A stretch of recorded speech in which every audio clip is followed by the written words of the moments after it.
It is time for us to begin this morning.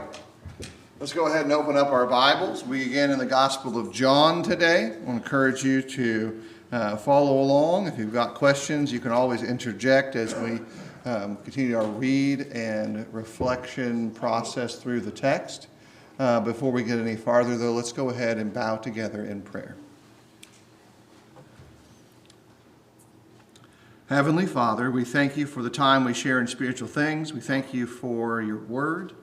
We thank you deeply for your instruction and admonition to us, the service that has been provided to us, not only through humanity's continued connection to bringing us the word, but your inspiration and providence of protecting it for us. Please help us as disciples to mature our faith and to grow, and please forgive us of our sins. And we offer this prayer in your Son's name. Amen. All right, so again, we are in John.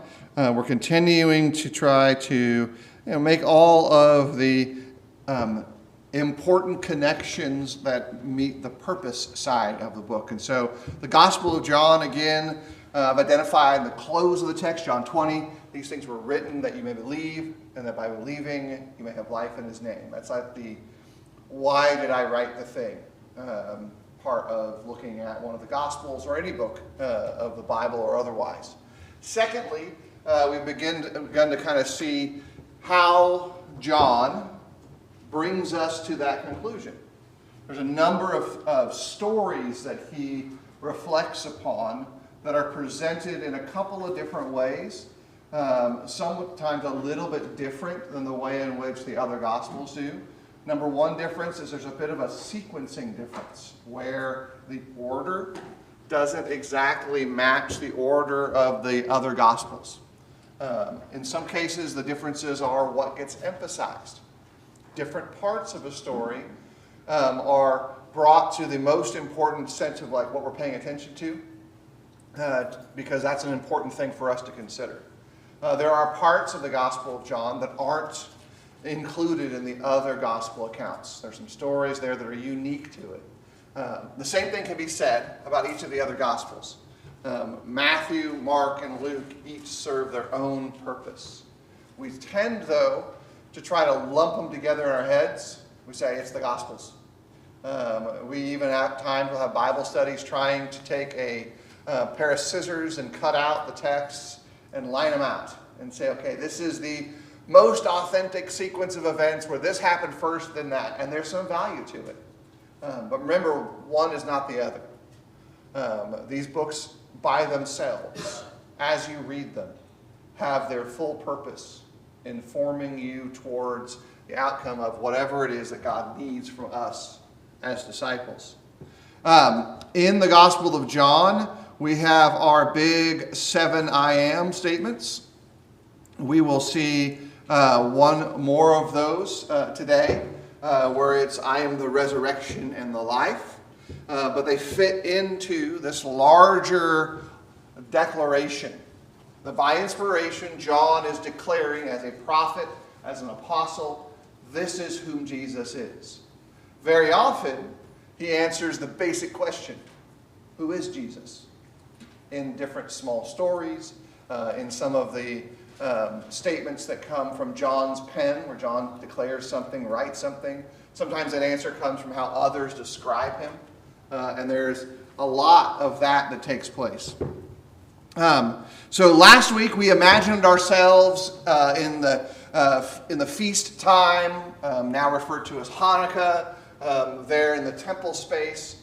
Now I want you to imagine, if you could, stepping back from what would be the big city. And so Jerusalem is, by every standard, first century, a big metropolitan area. It's cosmopolitan in that there are multiple nations that are present there. You have the Roman Empire's presence. You have a high number of Jewish presence there, but you also have the traders that are coming through on the multiple trade routes that go through that region. So they're all there. It's cosmopolitan of its own kind. But now we're off in Bethany.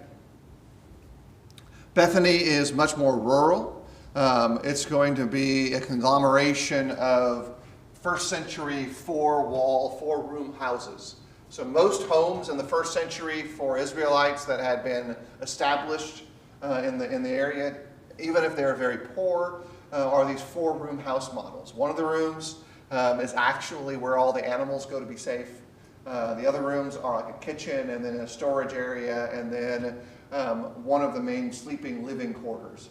A lot of the year, though, everyone would actually sleep on the roof, too. A very common practice there. So I want you to shrink your mind down from populous areas of Jerusalem to more rural, more agrarian areas, fishing, farming, shepherding.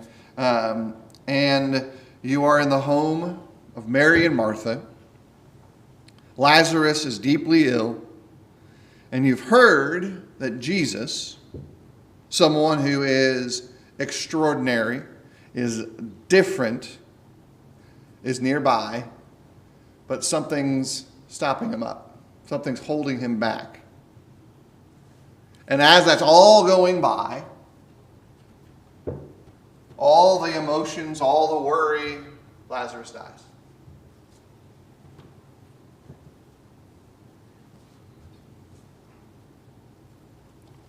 Those sisters waiting in grief then see the arrival of Jesus. And so in the midst of grief and sorrow, I am the resurrection and the life. It's kind of a wild story from the way in which humans interact with, you and I interact with it. It's telling a lot about the nature of God's perception of the universe here. That at the same time, he has the full capacity to bring people back to life, but he does so with the full sense of emotions that are attached with it too. There is a deep connection that takes place in the way in which that unfolds. Let's read just that first section of it. We're going to read all verses 1 through 16 together, and then we're going to summarize the next four sections when we get there. So this is John chapter 11. Let's split it into two sections. Rich, could you read for us verses 1 through 8? And then Eric, if you could, read verses 9 through 16 of John chapter 11. Starting at verse 1, it says, "Now a certain man was ill, Lazarus of Bethany, the village of Mary and her sister Martha. It was Mary who had anointed the Lord with ointment and wiped his feet with her hair, whose brother Lazarus was ill. So the sisters sent to him, saying, Lord, he whom you love is ill. But when Jesus heard it, he said, This illness is not to lead to death. It is for the glory of God, so that the Son of God may be glorified through it. Now Jesus loved Martha and her sister and Lazarus. So when he heard that Lazarus was ill, he stayed 2 days longer in the place where he was. And then after this, he said to the disciples, Let us go to Judea again. The disciples said to him, Rabbi, the Jews were just now seeking to stone you, and you are going there again. Jesus answered, Are there not 12 hours in the day? If anyone walks in the day, he does not stumble, because he sees the light of this world. But if anyone walks in the night, he stumbles, because the light is not in him. After saying these things, he said to them, Our friend Lazarus has fallen asleep, and I go to awaken him. The disciples said to him, Lord, if he has fallen asleep, he will recover. Now Jesus had spoken of his death, but they thought that he meant taking rest and sleep. Then Jesus told them plainly, Lazarus has died. For your sake I am glad that I was not there, so you may believe. Let us go to him. I want you to think a little bit about how all this plays out to each of the parties. Jesus seems and is written to us as giving a full sense of his knowledge. He knows what's going on with Lazarus. He uses a softer term to describe it to us. He says he's going to go to sleep. Grammatically, that's a euphemism. It just means instead of saying the harsh thing, we're going to say the soft thing. But euphemisms sometimes are misunderstood. They mean a lot of different things. And when the disciples hear it, what do they come up with? They literalize it. He's going to sleep. He's going to wake up, right? He's just going to sleep. Now, that's also a little hint of the truism of the resurrection. We will all sleep for a little while, and then we will awake. And so there's like little echoes of really cool stuff in here. But that's human. He's sick. Oh, he's asleep? Okay, he'll just wake up. But Jesus knows. He knows that he's not just asleep. He slumbers of a different kind. And then you have Mary and Martha, whom the text reminds us Jesus cares deeply for this family in an interpersonal way. It's not the John 3:16 love, although that's certainly a component. But this is interpersonal because it's named. He loves them. Uniquely, distinctly separate from, I love people, I love humanity, I love the creation level of talk. Back in, I think it was 99, Jill and I and her mom were driving back from Louisiana to Oregon. Long drives, like a whole lot of hours. And we got word that Jill's sister was sick. What do you think Jill's mom felt at that moment? What level of impetus? It's got to go right now. And so what was an orderly progression of like, let's make sure we're careful with our time. We kind of make sure that we only drive a certain number of hours every day. Her motherly instinct started going at Mach 5. And so we're now going not 8-hour days or 10-hour days, it's 14-hour days. We're going to drive 14 hours a day. You got to get back. Okay. Got to get back. Okay. I'm pretty sure that now removed from that experience, if one of my kids was sick, I would feel exactly the same. But back then I didn't feel it. I was like, this seems a little risky. Like, why are we pushing so hard? You're going to get tired. But now I kind of understand it a little differently. Kind of feel it differently. When I read this story of Jesus, I can feel myself in both of these places. Hey, why isn't Jesus moving quicker? Because he knows. But then I think about Mary and Martha. They know and they don't know at the same time. They know who Jesus is. They know what he is capable of. But they don't fully understand who Jesus is. And they don't fully know what he's capable of. And they have no idea what his purposes are at the level that you and I might. And then there's this interesting little tidbit at the close of verse 16, John 11. So Thomas, called the twin, said to his fellow disciples, "Let us also go, that we may die with him." That theme of like clueless boldness is going to repeat from the other disciples too. Like, let's go do that too. I want some of that as well. They're clueless and it hasn't been revealed. And they probably also haven't counted the cost of commitment like that. Because they don't know fully what it means to be, in this case, in for a penny, in for a pound, if you're going to use that illustration. That a little bit of this produces some other things I'll have to be concerned about. Does that challenge the way you think about God's timing a little bit? How often when you offer a prayer, do you want the answer today? Not that you rationalize the answer is going to be on God's schedule, but like, how many of us, when we offer prayers, we want the answer to come immediately when we open our eyes? I freely admit that's what I want. Absolutely. Even when my other half of my brain, if we're going to use the bifocal idea of the brain, knows completely that's ridiculous. There's no way the thing I just prayed for has any sense of working out right now. But I always want it. Let's see it. I was going to say, Mary and Martha expressed things that even the disciples didn't express. You know, they knew he was dead and Jesus telling them he's going to live again. They said, yes, he's going to live in the resurrection. Yeah. But Well, and Israel believed in the resurrection at varying levels of commitment. The resurrection is part of the Old Testament story too. It's just not fully fleshed out, for lack of better terminology. But it does become fleshed out in that we are a bodily resurrection expectation perspective. But yeah, they caught parts of it the disciples sometimes didn't pay attention to, didn't want to know. But this level of, I got to have it right now, didn't match Jesus knowing, seeing, and recognizing, hey, you know what? There's some timing that's going to reveal who I am that's important too. That's a lot of the miracles in John, where there's a specific mention of pace or plan. Which is interesting, at least to me, because there's a limit to what Jesus knows. It's a self-imposed limit. He knows a lot of the plan as given to him by the Father, but there are certain components that he himself does not know.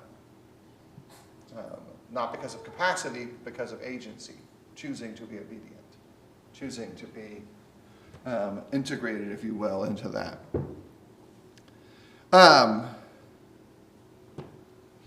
The metaphor or the euphemism that's being used here, this softening of the term of death, what do you guys think about that? How does it make you feel about the idea of death when we talk about it, biblically speaking, as sleep?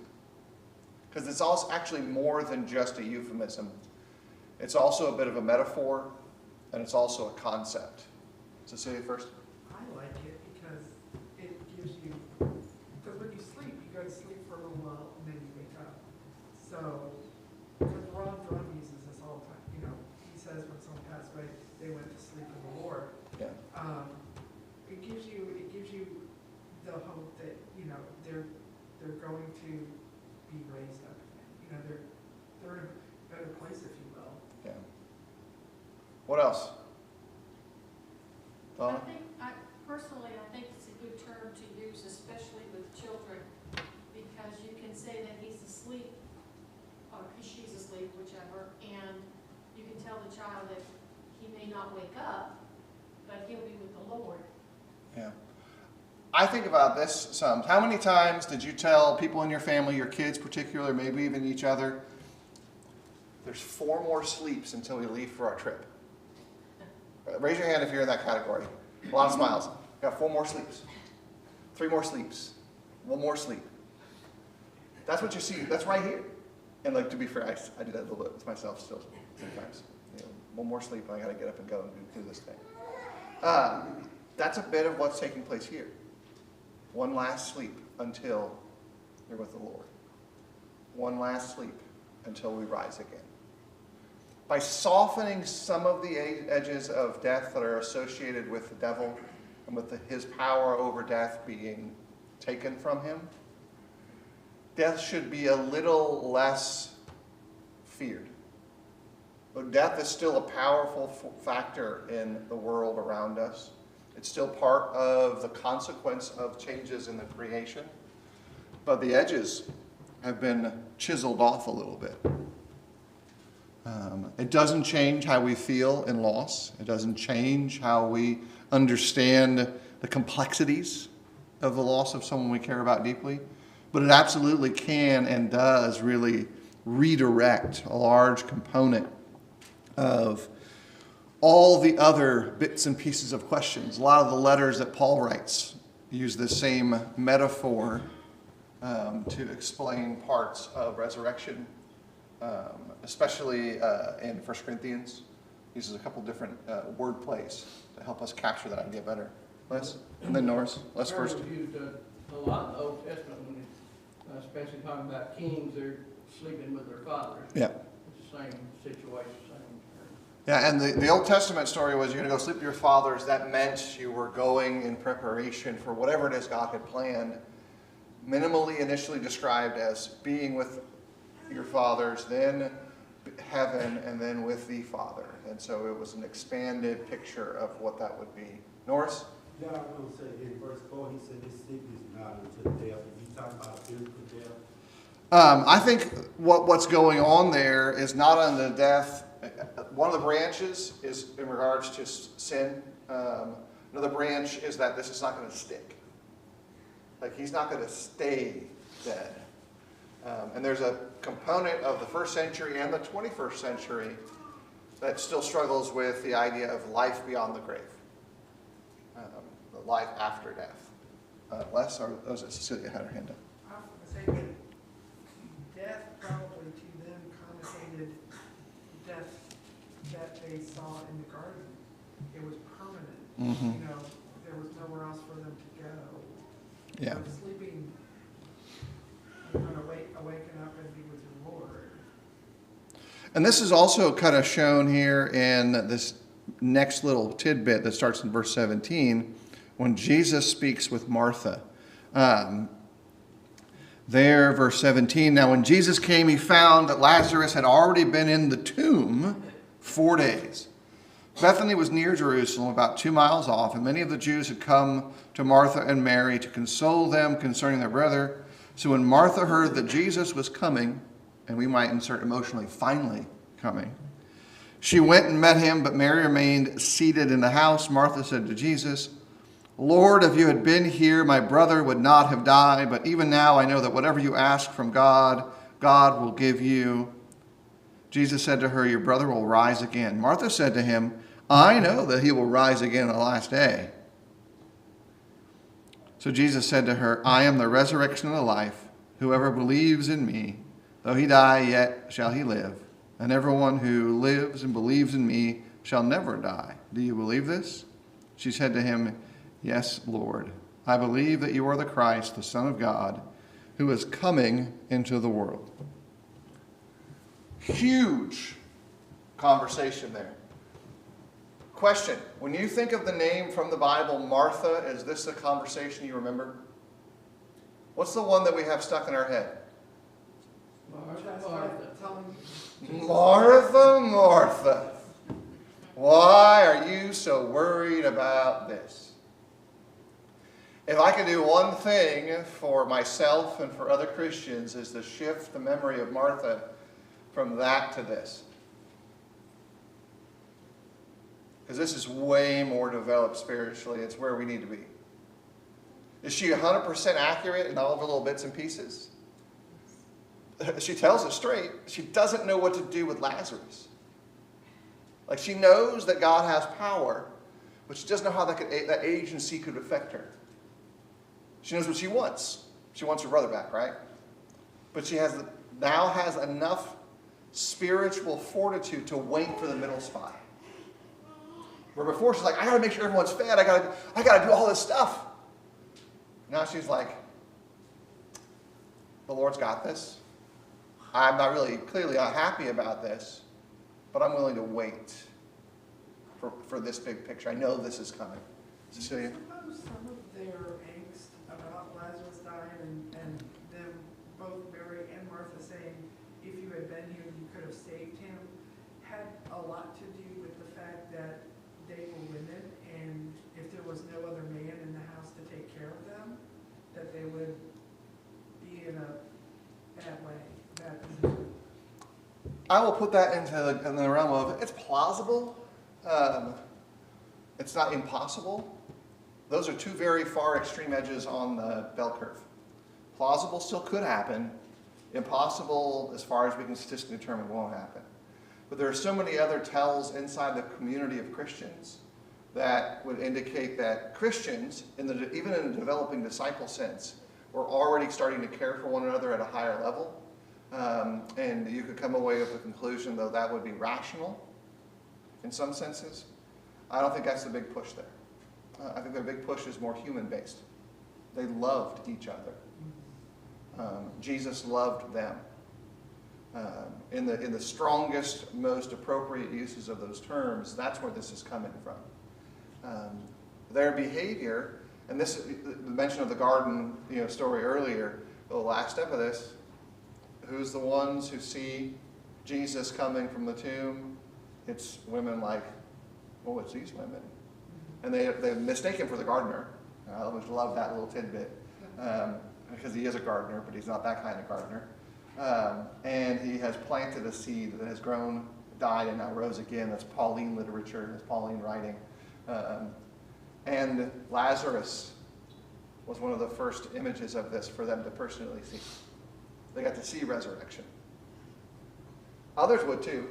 500 around the day of Jesus' resurrection, and others had seen it in the Old Testament.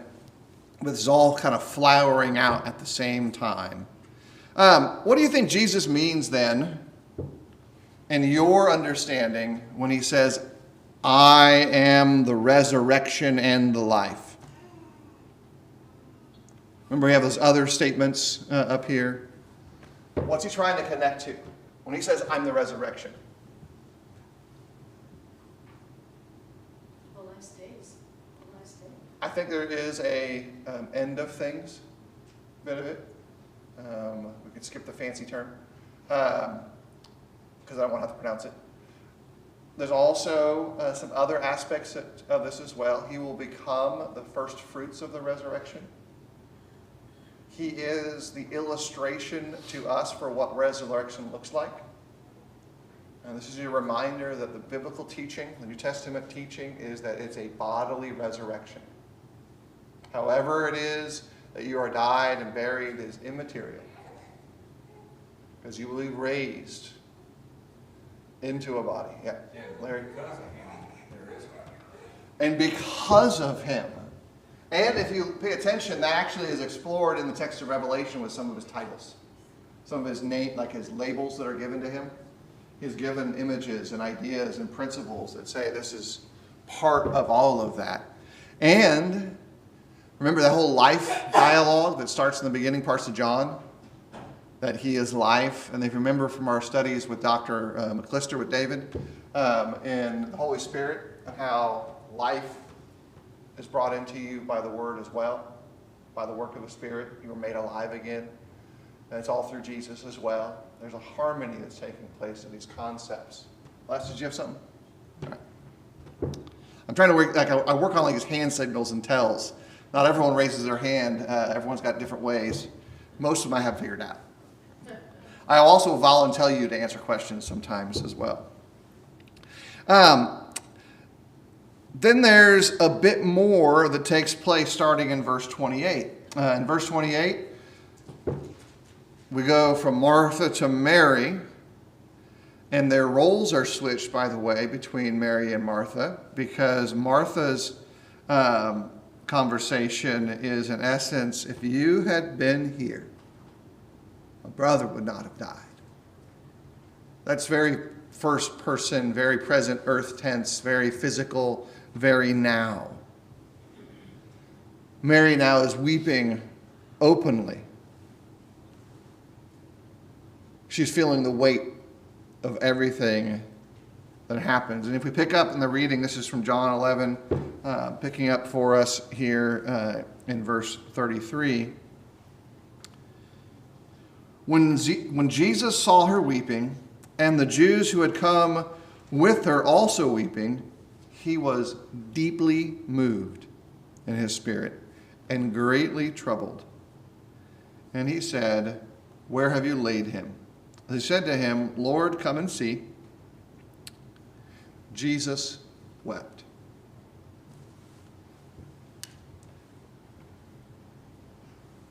I find it important and powerful that the very one who has the capacity to just simply fix the problem, absolutely just fix it, weeps in this circumstance. It's easy for us to say, well, he's weeping about this or that. And certainly he's weeping over the consequences of sin and the necessity of a resurrection. That's certainly part of it. But this is really packaged closely to the familial person connection, that he weeps with them because they weep, even though he's the one who can and will fix it. This is where I want to ask an important kind of question that generationally maybe you haven't really thought about, or maybe you have. You ever told someone they shouldn't cry about something? Or let me flip it. Have you ever been told to stop crying? It's not a big deal. A childhood to adulthood. I have. I speak from personal experience. I've been told that just stop crying about that. The Bible's teaching from practicality, like seeing disciples of God, disciples of Jesus. Their emotions are processed openly and freely. They weep. The close disciples of Jesus weep. Jesus himself weeps. Is crying not manly? I got you guys in a second. I'm almost there. Jesus is the penultimate example of humanity. Male and female on both edges, he represents it to all of us. It's absolutely okay to cry. It's absolutely okay to cry with someone, for someone. Totally fine. It's actually healthy because it matches you in line with the Son of God. Do we like? How many of you just like a good cry? Don't answer the question. Most of us probably don't, but we understand there's value to it. We don't want to go through the experience, but in the end, we're often better for it. Cecilia first, then Les, and then whomever else I may have unintentionally avoided. You kind of alluded to this. I was going to just say this is just showing Jesus' human side. I think there's a bit of that that's true, but actually I think he's showing his divine side. Because we are a reflection of that. All of our emotions are a reflection of his as the Son of God. He is showing, though, on the human side that his interpersonal connection has developed, that he has connected with them. I think that does fit there. Les? I'm thinking similar to what she's talking about. It shows, to me, it shows the genuineness of Christ Right. coming to this earth in a human body, where he can, other scriptures talk about, he experienced the same thing we experience, so he knows exactly how it affects us, how we feel, and that shows the genuineness of that. Yeah. Norris? You know, you go back to verse 6, when they told him about he was dead, he said that the one whom he loved. So he loved Lazarus, and so, he had this compassion for him for this death. Yeah. There's a whole sense of empathy that is found in this text right here, where he connects with humankind in a relational way that's super important for all of us because he cares about you and me in that same way. And as much as he cries tears for Lazarus, when he knows he can solve it, he still weeps. The same for you and I. Cecilia? This just shows us or reinforces, if you will, the fact, because people say, well, Jesus was God, he was this, he was, they take away his humanity from it. But this shows he is fully human and fully God. Yeah. Verse 38 through 44 or so, he goes to the tomb. And roles go back, and Martha is the dialogue here. And she's like, you do know, it's been 4 days. 4 days. It's not going to be a great experience. He smells by now. The whole tomb stinks. Decaying and rotting flesh of any kind has a unique smell. Human flesh smells a little bit different when you die. And then you bottle it up. And that's when you see people who are incredibly strong turn over in a retch because of the impact to your senses. And as they're going up, Jesus' response is, did I not tell you that if you believed, you would see the glory of God? He is gently pulling her towards the conclusion. He's strengthening her faith cautiously so that when the stone is removed, she's prepared to accept the answer that she sees. Which is different than intellectually knowing this is possible. Again, going back to my earlier question, we pray and we want instant results. We intellectually, I know God can do this. Absolutely know he can. And then we tell ourselves, yeah, but there's a process. There's other things I can't control. I can't control other people. I can't fix this problem. I can't fix that problem. God's not going to override their free will just because I want them to do a certain thing. But that doesn't mean that the outcome you pray for isn't possible. And so your faith has to mature to the point that when you pray for something, you know it's going to come to pass. In this case, they wanted Lazarus back, but everything around them was telling them that Lazarus wasn't going to come back. And they had to be incrementally pulled back to the conclusion that this is possible. The stone gets rolled away. Jesus shouts with a loud voice, "Lazarus, come forth." That's wild. Just wild. They've gone through all the burial preparations. There's particular things that are done when entombing a Jewish believer in the first century. Some of the things they do actually increase the rate of decay so that they can properly entomb them later.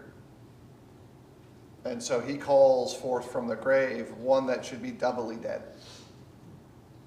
Dead and decaying. And there's signs of that. Because he walks out, but he's still wrapped in the very grave clothes that they wrapped him in. He has been brought back. He is not yet what he will fully be in the resurrection, but he has been returned to them for whatever period his life would continue. Last part of the chapter starts for us in verse 45. This is probably answering some of the big questions. Many of the Jews, therefore, who had come with Mary and had seen what he did, believed in him. But some of them went to the Pharisees and told them what Jesus had done. So the chief priests and the Pharisees gathered the council and said, "What are we to do? For this man performs many signs. If we let him go on like this, everyone will believe in him. And the Romans will come and take away our place and our nation." But one of them, Caiaphas, who was high priest that year, said to them, "You know nothing at all, nor do you understand that it is better for you that one man should die for the people, not that the whole nation should perish." He did not say this of his own accord, but being high priest that year, he prophesied that Jesus would die for the nation, and not for the nation only, but also to gather into one the children of God who are scattered abroad. So from that day on, they made plans to put him to death. Same events, same stories, same witnesses, same circumstances, wildly different outcomes. Is that any different then than now with about anything? And yet we always encounter this bit of rationalism in our head that goes, "Oh, why is that the case?" This is telling us part of it. The Pharisees and the rulers in Jerusalem valued their position of power and influence more than anything else. They're straight saying, well, if he keeps doing this, everyone's going to believe in him. Then you go to, did they actually believe in God at all?